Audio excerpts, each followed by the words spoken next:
लखनऊ में किसी वीआईपी का प्रोग्राम था। उसके लिए पुलिस और प्रशासन ने कड़ी मशक्कत की थी ताकि वीआईपी का प्रोग्राम बिल्कुल ठीक ठाक सही सलामत हो जाए। जैसे प्रोग्राम सही सलामत हुआ, उसके बाद पुलिस और प्रशासनिक जो अधिकारी होते हैं वो राहत की सांस लेते हैं। इसी बीच में एक कांस्टेबल होता है, वो कांस्टेबल अलग अलग अधिकारियों के पास जा रहा था, उनके पास जाकर सेल्फी खींच रहा था, सेल्फी ले रहा था। वो जब फोटो ले रहा था तो फोटो लेते वक्त एक महिला कांस्टेबल की उस पुरुष कांस्टेबल पर नजर पड़ जाती है। वो हैंडसम लड़का होता है। उस पुलिस कांस्टेबल को देखने के बाद उन दोनों में आपस में बातचीत का सिलसिला शुरू होता है। लड़की बताती है कि उसकी पोस्टिंग गोमती नगर के इलाके में है। साथ ही वो लड़का बताता है कि उसकी पोस्टिंग डीजीपी कार्यालय में है। दोनों की दोस्ती होती है, दोस्ती कब प्यार में बदल जाती है पता नहीं चलता। दोनों आपस में शादी भी कर लेते हैं। और जब शादी होती है, कुछ वक्त बीत जाता है, तो पता चलता है महिला कांस्टेबल को जिससे शादी की है, दरअसल वो पुलिस में है ही नहीं, वो तो फर्जी पुलिस वाला है। वो ऐसे ही वर्दी पहनता है और वर्दी पहन के कहीं भी घूमने लगता है। अब जब शादी हो चुकी थी तो शादी तो तोड़नी थी नहीं, इसलिए दोनों मजबूरी में साथ रहना शुरू कर देते हैं। अब तक ठगी करता था वो अकेला पुलिस कांस्टेबल बनकर, लेकिन बाद में ये भी शामिल हो जाती है। जब जब वो ठगी करता था, तब ये महिला कांस्टेबल दरोगा बन के उसको बचाने के लिए पहुंच जाया करती थी।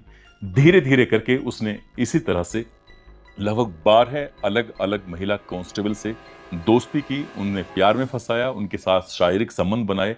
पुलिस जब उसे पकड़ती है तब उसके मोबाइल से कई तरह के राज सामने आते हैं। आखिरकार वो व्यक्ति कौन है, कैसे वो पकड़ा जाता है और किस किस महिला के साथ वो कैसे कैसे संबंध बनाता है, आज की इस कहानी के माध्यम से यही जानने की, यही समझने की कोशिश करते हैं। की जो सच्ची घटना मैं आपको सुनाने जा रहा हूं, ये सच्ची घटना शुरू होती है उत्तर प्रदेश के जिला बरेली का एक थाना लगता है।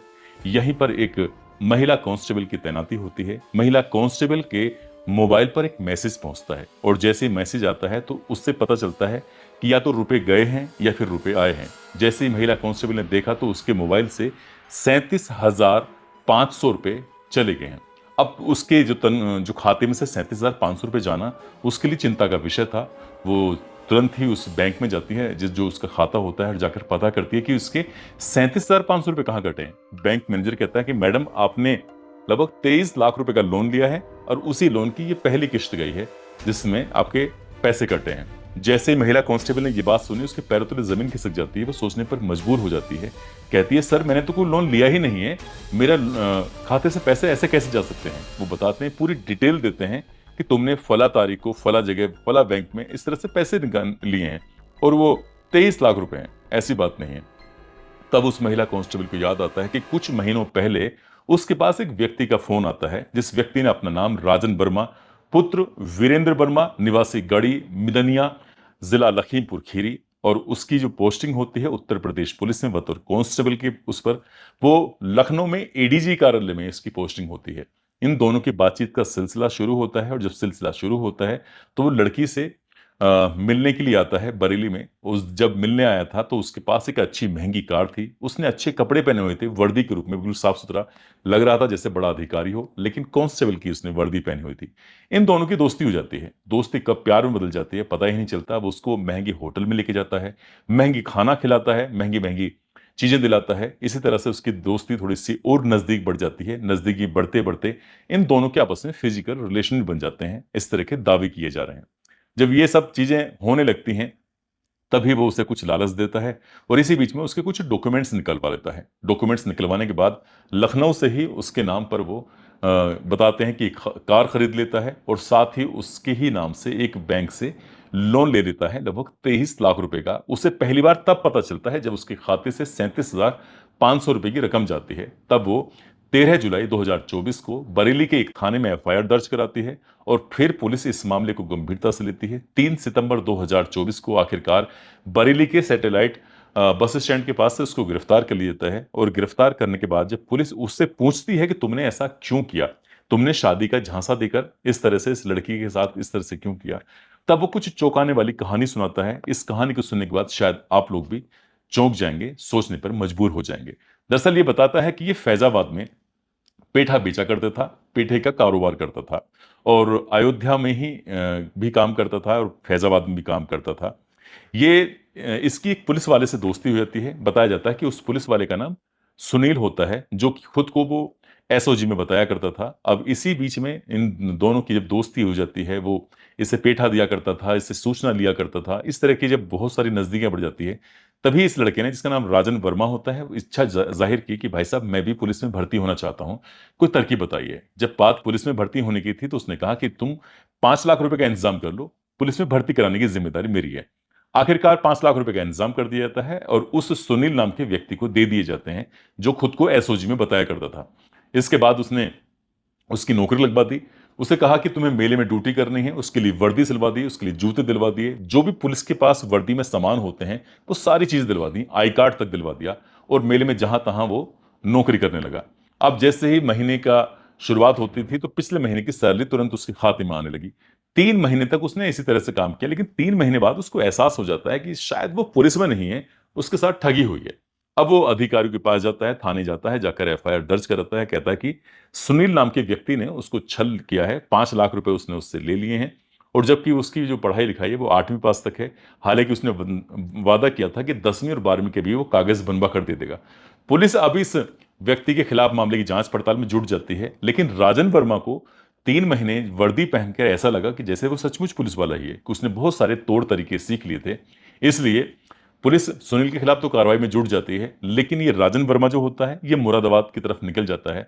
ये वो दौर था जब कोरोना काल खत्म हुआ था और हर किसी को मास्क लगाने की अनिवार्यता कर दी गई थी कि कोई व्यक्ति अगर घर से बाहर निकलेगा तो बिना मास्क के बाहर नहीं निकलेगा। ऐसी स्थिति में राजन वर्मा वर्दी पहन के अब घूम रहा था। ये मुरादाबाद सिविल लाइंस का इलाका था। वहां पर जब घूम रहा है तो उसने लोगों को टोकना शुरू कर दिया, रोकना शुरू कर दिया और डंडे फटकारने शुरू कर दिए। क्या तुम मास्क क्यों नहीं लगा रहे हो? कुछ लोगों ने, जिनके पास मास्क नहीं था, उनसे पैसे वसूली करने लगा। इसी तरह से बताया जाता है कि उसने एक पुलिस वाले को ही पकड़ लिया था, जो बिना मास्क के था। हालाँकि वो सादा वर्दी में था। अब पुलिस वाले ने उससे पूछा कि तुम्हारी पोस्टिंग कहाँ है? तो उसने बताया कि मेरी सिविल लाइंस थाने में पोस्टिंग है। तो पता चलता है कि सिविल लाइंस थाने में तो इस नाम के किसी व्यक्ति की पोस्टिंग नहीं है, क्योंकि वो खुद सिविल लाइंस थाने का सिपाही वगैरह बताया जाता था। कुल मिलाकर ये मामला फिर थाने पहुंचता है, एफआईआर दर्ज होती है और एफआईआर दर्ज होने के बाद 24 अप्रैल 2021 को मुरादाबाद सिविल लाइंस पुलिस इसको गिरफ्तार करती है और गिरफ्तार करने के बाद इसको जेल भेज देती है। उस वक्त जेल में रहता है, जेल से छूट कर आता है तो इसे वर्दी पहनने का एक चस्का लग गया था और इसने और वर्दी सिलवाई और चीजें ली और लेने के बाद फिर इसने मुरादाबाद छोड़कर लखनऊ की तरफ चला गया। वहां जाने के बाद बताया जाता है कि एक वीआईपी की ड्यूटी चल रही थी। जैसे ही ड्यूटी खत्म होती है तो ये पुलिस वालों के बड़े-बड़े अधिकारियों के पास जा रहा था और सेल्फी ले रहा था, फोटो खींच रहा था। इसी बीच में एक शालिनी कटियार नाम की महिला कांस्टेबल होती है, उससे दोस्ती हो जाती है, प्यार हो जाता है, दोनों की शादी हो जाती है। शादी के बाद उस शालिनी कटियार को पता चलता है कि जिससे शादी हुई है वो तो फर्जी व्यक्ति है, फर्जी पुलिस वाला है, ऐसे ही घूमता रहता है, वो तो फंस गई है। लेकिन दोनों की आपस में दोस्ती, ट्यूनिंग बहुत अच्छी हो जाती है। अब वो दोनों मिलकर ठगी करने का काम शुरू कर देते हैं। अब ये ठगी करता था, जब पकड़ा जाता था तो इसको ये जो कौन महिला कांस्टेबल होती है शालिनी कटियार, वो दरोगा बन के उसे बचाने के लिए पहुंच जाया करती थी। बताया जाता है कि इसी तरह से उसने जो लड़का होता है वो कहीं भी किसी अलग-अलग ज़िलों की लड़कियों को, खासकर जिनके नाम के पीछे सरनेम में वर्मा लिखा हुआ था, ऐसी महिला कांस्टेबलों की तलाश किया करता था। और ये पुलिस से ही इस तरह से रिकॉर्ड निकालता था, वेबसाइट के माध्यम से किसी तरकीब से, और रिकॉर्ड निकालने के बाद उनसे दोस्ती करता था। दोस्ती करने के बाद प्यार, प्यार के बाद उन्हें शादी का झांसा दिया करता था और खुद को वो अधिकारी बताया करता था। मतलब अधिकारी नहीं, मतलब पुलिस कांस्टेबल बताया करता था। साथ ही जब उनसे मिलने जाया करता था तो महंगी-महंगी गाड़ियों में जाता था, अच्छे-अच्छे कपड़े पहन के जाया करता था, उनके लिए गिफ्ट लेके जाया करता था। क्योंकि वो खुद पुलिस में होती थी तो उनसे इसी बीच में लाख, 2 लाख, 4 लाख, 5 लाख जैसे-जैसे पैसे ऐंठने थे तो वैसे पैसे ऐंठता था। साथ ही महँगे होटल में रुककर उनके साथ शारीरिक संबंध भी बनाया करता था। इसलिए महिलाओं को जब पता चलता था कि उनके साथ फ्रॉड हुआ है, ठगी हुई है, तो एक तो वो पुलिस में और दूसरा लोक-लाज की वजह से वो किसी से ये बात बताया नहीं करती थी। अगर यदि किसी को पता चलने की वाली बात आती थी तो ये अपनी बीवी यानी कि शालिनी कटियार का सहारा लेने के बाद इस तरह से उन्हें धमका दिया करता था। लेकिन 1-2 लड़कियां ऐसी भी आती हैं जिन्होंने आगे बढ़कर पुलिस में जाकर एफआईआर दर्ज कराई और एफआईआर दर्ज कराने के बाद इस व्यक्ति को सबक सिखाने की कसम खाई थी। दरअसल 13 मार्च 2022 को 77/2022 आईपीसी की धारा 406, 420, 506 में मुकदमा दर्ज होता है। जिला श्रावस्ती और थाना भिंगा, यहीं पर महिला कांस्टेबल की तैनाती होती है। इस महिला कांस्टेबल से 2021 में मैसेज के माध्यम से इस व्यक्ति की बातचीत होती है और इसने खुद को बताया था कि वो लखनऊ के एडीजी कार्यालय में इसकी पोस्टिंग है और आपको किसी चीज की जरूरत हो तो बताइएगा, क्योंकि हम अगर बरादरी के नाते आपके काम नहीं आए तो किसके काम आएंगे। इसने उससे दोस्ती की और दोस्ती करने के बाद कहा कि लखनऊ में पहले एक काम करते हैं, घर खरीदते हैं। हालांकि शादी की बात उससे करता है कि शादी करेंगे तो घर खरीदना है, तो उसके लिए तुम्हें कुछ पैसे वैसे की जरूरत पड़ेगी, तुम भी कुछ पैसे का इंतजाम करो और मैं भी कुछ पैसे का इंतजाम करता हूँ। तो लड़की ने 7,50,000 रुपए का इंतजाम किया और आरटीजीएस करा देती है। आरटीजीएस जब कराई जाती है तो आरटीजीएस कराने के बाद वो एक खाते में भेज दिए जाते हैं पैसे। वो एसबीआई का खाता होता है और शालिनी कटियार के नाम से होता है। वो कहती है कि उस जो घर है उसकी रजिस्ट्री कब होगी, तो बताता है कि फरवरी 2022 में रजिस्ट्री हो जाएगी और तुम टेंशन मत लो। फरवरी 2022 भी गुजर जाता है, जब वो रजिस्ट्री नहीं होती तो लड़की परेशान हो जाती है, कहती है कि तुमने मतलब रजिस्ट्री भी नहीं करा रहे हो, आखिरकार पैसे भी नहीं दे रहे हो, शादी भी नहीं कर रहे हो, क्या बात है।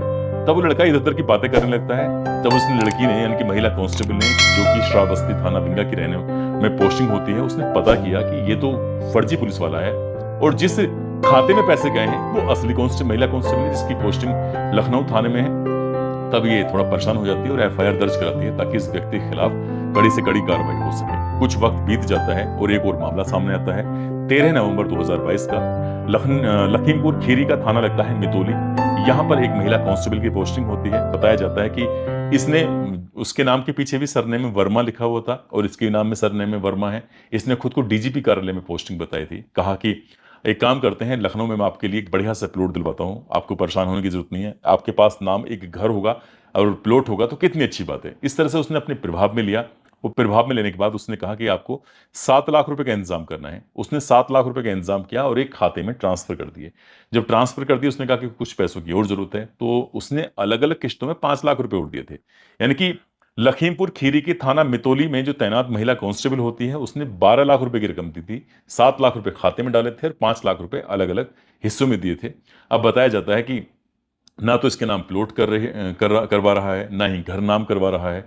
तो ये महिला कांस्टेबल परेशान हो जाती है, ये पुलिस के पास जाती है, पुलिस से मदद मांगती है। तो पता चलता है शालिनी कटियार नाम की एक महिला कांस्टेबल के खाते में इसके पैसे गए और वो उसकी बीवी होती है, यानी कि पत्नी होती है। तब पता चलता है कि दोनों मिलकर फ्रॉडबाजी करते हैं इसने, और जब फ्रॉडबाजी करते हैं तभी से ये भी पता चलता है कि एक मुकदमा इसके ऊपर पहले भी लिखा जा चुका है। आखिरकार पुलिस इस मामले को गंभीरता से लेती है।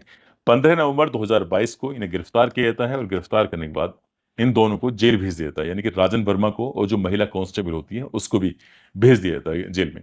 अब पुलिस इन्हें जेल तो भेज देती है, लेकिन कुछ वक्त के बाद जब छूट के आता है तो इसका जो काम था वर्दी पहन के इस तरह से रौब गालिब करना और महिला कांस्टेबल को पकड़ना, फंसाना।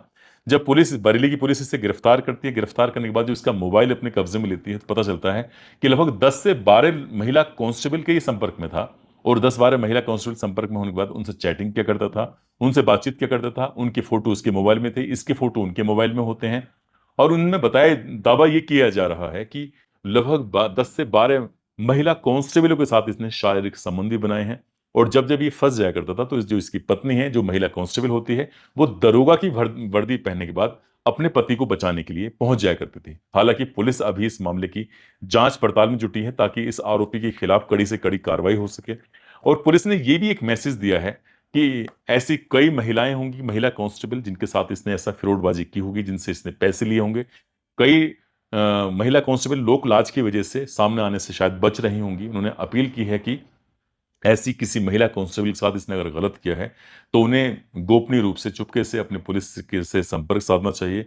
उन्हें बताना चाहिए कि इस व्यक्ति ने उनके साथ इतना बड़ा फ्रॉड किया है, ताकि इसके खिलाफ कड़ी से कड़ी कार्रवाई हो सके, ताकि ज्यादा से ज्यादा समय जेल में रह सके, ताकि ये किसी और नई महिला कांस्टेबल के साथ कभी इस तरह का गंदा घिनौना कृत्य न कर सके, उनसे पैसे ना ऐंठ सके। तो दोस्तों, इस पूरे घटनाक्रम को सुनाने का उद्देश्य किसी को परेशान करना नहीं है, किसी का दिल दुखाना नहीं है, बल्कि आपको जागरूक करना है, आपको सचेत करना। दोस्तों, इस पूरी घटना के बारे में आपकी क्या राय है? कमेंट बॉक्स में जरूर बताएं। और अगर हमारी मेहनत पसंद आई हो तो इस वीडियो को लाइक करते हुए शेयर भी करें। अगर आपने अब तक चैनल को सब्सक्राइब नहीं किया है तो हमारे चैनल को सब्सक्राइब कर लीजिए। धन्यवाद।